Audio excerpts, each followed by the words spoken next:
So here's what I need to do kind of the everyday thing I have. This is Zofran. I already did this today, so I'm not going to do it again. So I'm setting it aside, but I would normally do that. These are vitamins. They're going to go in this bag. A syringe and a needle to put the vitamins in the bag. A new cap for the PICC line. 2 flushes, one before, one after.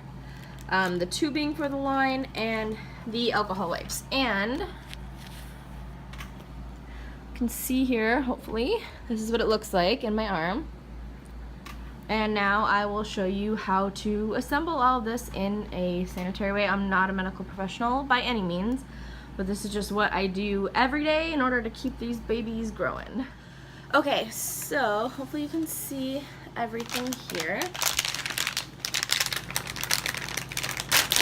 I'm gonna open the bag first, and this is, well, they call it D5LR, so it's basically electrolytes, a little sugar, and the fluids needed for my IV. These are both the vitamin vials. You can see that. Those are gonna go into the line. So what we're gonna do, I already washed my hands and I use hand sanitizer. We are going to open the syringe. This is a 10 milliliter syringe. Sanitary field here, and then we're going to open the needle, and this actually just screws on. So if I had a medication that needed to go directly into my line, which is right here, this actually, the needle screws off and this screws right onto the line. So that would take care of that issue, but we're not doing that today, we're just doing those. So this is all ready. I'm going to keep the cap on because it's sanitary, and there are 2 vials.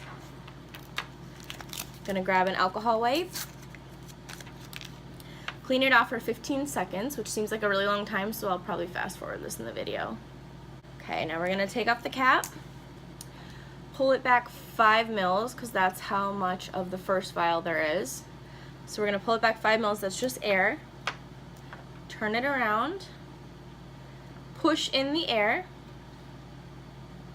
and just let go. And as you can see, the vitamins are filling in the tube. Sometimes you kind of have to mess with it a little bit just to make sure it's happening exactly as needed. And now, because this is a 10 ml vial and it's going to have all of my antibiotics in it, or not antibiotics, sorry, vitamins, I'm going to use it again. So I'm going to put the cap on, set it down, use another alcohol swab. Whenever you open any type of vial of medication, you need to use an alcohol swab. So do the same thing as last time, 15 seconds. Alright, now we're going to take the cap off, pull this down. We've already got 5 mils in there. We're going to pull it down past the 10 just to make sure we have enough air pressure. I'll try to put this up close so you can see it. This one's kind of more colorful, so it's a little more interesting. Okay, so it's going to pull it back into my syringe. And I'm pulling it out a little as I go because it doesn't quite go to the bottom. Okay. Now what we're going to do next is take the fluids, and now we have the blue opening, which is clogged. This is going to hook up to our line when we actually hang it up, and then this one is for any type of additives to go into your bag. So you never ever want to touch the end of this. You want to keep it sanitary, but since I just took it out of the bag, it's already sanitary. I'm going to take my vitamins and go ahead and put those in. And you'll see now that it's going to turn into like a Mountain Dew-like substance.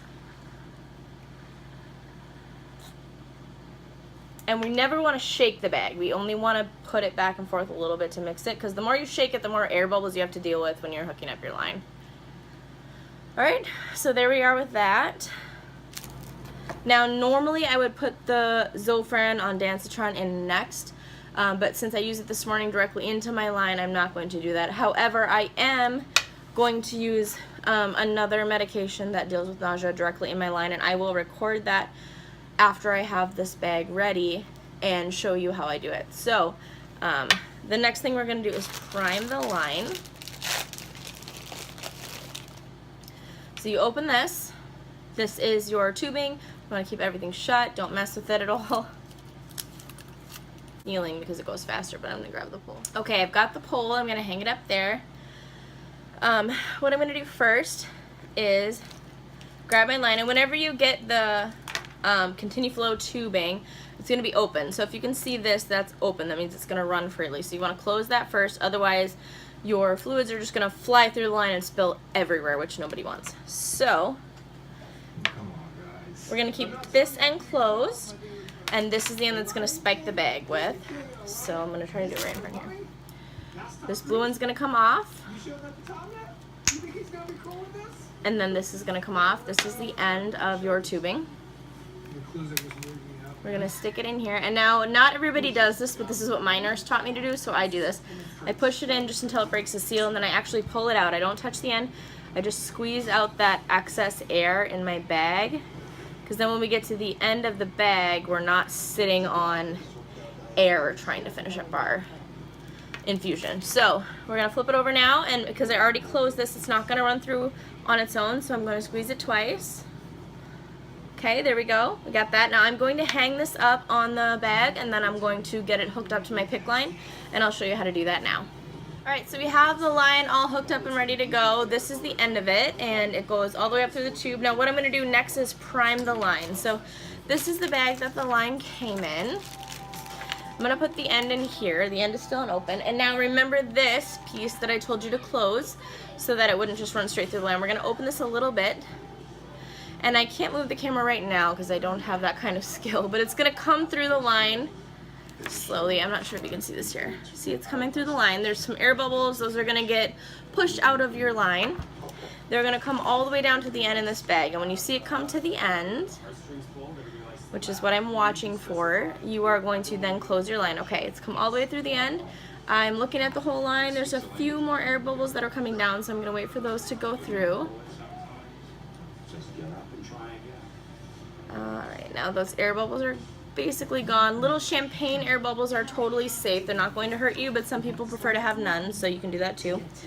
As you can see, a little bit came out in this bag, but that's okay. We're just going to toss it, and we're going to leave this covered end as is until we're ready to hook up the line because it's safer to do it that way. So, here is my PICC line. I'm going to pull out the tubing.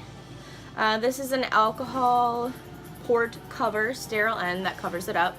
I'm going to take this off, open an alcohol wipe. Basically everything you do needs an alcohol wipe, so have hundreds of these on hand, and I'm not even kidding when I say hundreds. I have hundreds of these. So, alright, now every time you put something in your line, you need to flush it first. This is a 10 ml flush. Comes sealed, ready to go. What I'm going to do here is pull it back and push it up just a little to make sure there's no air in it. I'm going to connect that to my line. And there's kind of discrepancies on how to apply this, but I kind of do a plunging motion like this. You can taste it in your mouth sometimes if you've done it before. Alright, so there's that. My flush is done. I sanitized. I'm ready. I'm going to take this off, pull out my tubing, which is going to prove to be a little difficult. Okay. Normally I would not clean off the tubing, but I feel like my finger might have touched it a little, so I want to be safe. Alright, we're going to attach the tubing, take this guy here, and I'm going to open it all the way. It's going to be a fully bolus. Fluid bolus means it's going with gravity, so the higher up your fluids are, the more quickly they will infuse. Now, so here's our line. We have the fluids running bolus, which bolus means by gravity. And it's going to look pretty slow right now because it's just sitting, you can see how far from the ceiling. The higher you have these fluids, the faster they will run. So at this speed, it would probably take me about 2.5 hours to get through this bag of fluids, but I am going to set it up on the ottoman and make it take about an hour and 10 to 15 minutes. And then as soon as that's done, I'll show you how we do the direct PICC line medication. A little hard to see because I'm far away, but this is up on the ceiling now on the ottoman. You can see how much faster it's actually dripping. So this will decrease my infusion time by probably about 45 minutes to an hour. So I generally try to do this or hang it on the ceiling.